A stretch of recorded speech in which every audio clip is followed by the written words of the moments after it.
안녕하십니까. 돈이 되는 5분 이야기 돈호의 김주정입니다. 이번 시간에는 내면 여행을 떠나라 이런 주제인데요. 정여울 작가의 심리치료인 에세이에 늘 괜찮다 말하는 당신에게 이런 좋은 얘기가 나옵니다. 내면 여행이라고 하는 것은 자신의 행복을 찾아가는 시간이다. 그 여정은 오래전 상처 입은 자기 스스로를 입양하는 시간과 다르지 않다 이렇게 얘기합니다. 그리고 자기 안에 깊이 숨은 상처를 들여다보고 수면 위에 끌어올리는 시간은 길고 괴로웠지만 불안한 상처가 아물고 새살이 돋는 걸 확인하는 건 즐거움의 시간이다. 자기 자신을 사랑하는 과정이다. 이렇게 보고 있습니다.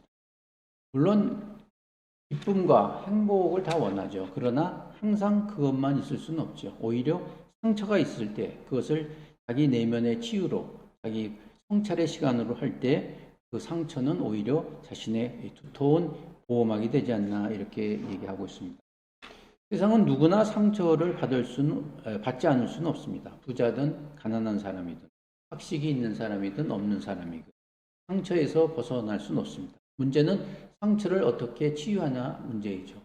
그리고 남보다 더 잘 싸우는 사람들은 힘이 센 사람이라고 그러죠. 그런데 진정 자기의 싸움에서 이기는 사람을 강한 사람이라고 얘기합니다. 두 사람은 항상 싸우고 있지만 결국 남과의 상대에서 이기려고 하는 것은 자기보다 능력 있는 사람이 항상 있기 마련이죠. 항상 기쁨이 있을 수 없죠. 반면에 자기 스스로를 극복하고 자신을 하는 사람이 진정한 강한 사람이 아닌가 이렇게 보고 있습니다. 그리고 이 치유라는 것도 어떻게 상처를 치유하는 과정인데요. 자기 욕망을 감싸주고 숨겨진 자기 자신에 대해서 솔직한 감정으로 보고 있는 것이죠. 바로 심리 공부하는 것도 우리가 행복한 사람을 만나는 것인데요. 바로 주체적인 자기 삶을 디자인할 수 있는 그것이 진짜 어른이 아닌가 보고 있습니다.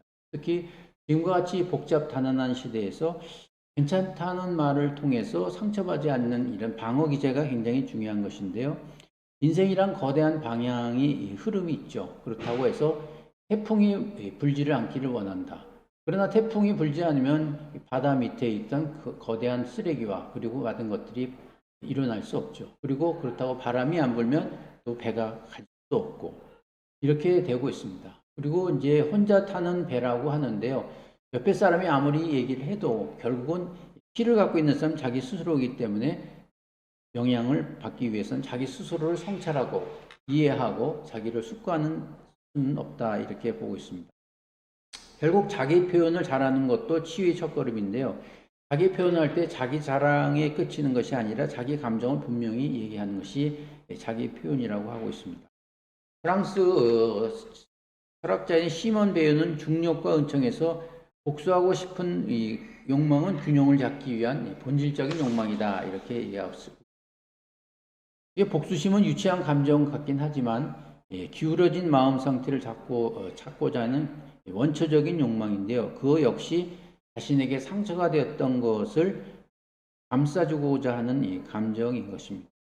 그러나 이제 복수심은만 있다고 하면은 결국 그것은 자기를 치유할 수 있는 것은 아니죠. 어떤 사람이 이렇게 합니다.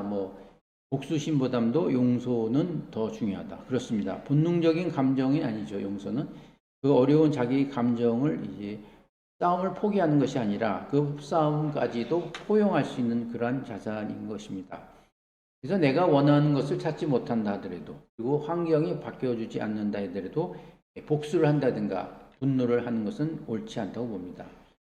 이유 없이 많이 비난을 받을 수도 있죠. 그리고 어느 날 갑자기 회사에서 관둔다든가 그리고 주변에 사랑하는 사람이 세상을 떠난다든가 이런 것이 있을 수 있습니다. 그러나 그것에 너무 천착해서 왜 나만 이런 불행이 있느냐 이렇게 얘기하는 것보다는 인간은 모두 다 그러한 불행과 그런 어려움을 당할 수 있다. 문제는 그것을 이길 수 있는 자신의 능력, 회복 탄력성을 갖는 것이 중요하지 않나 보고 있습니다. 특히 이 스태그플레이션이 됨에 따라서 기업의 상황이 굉장히 안 좋아지고 있죠.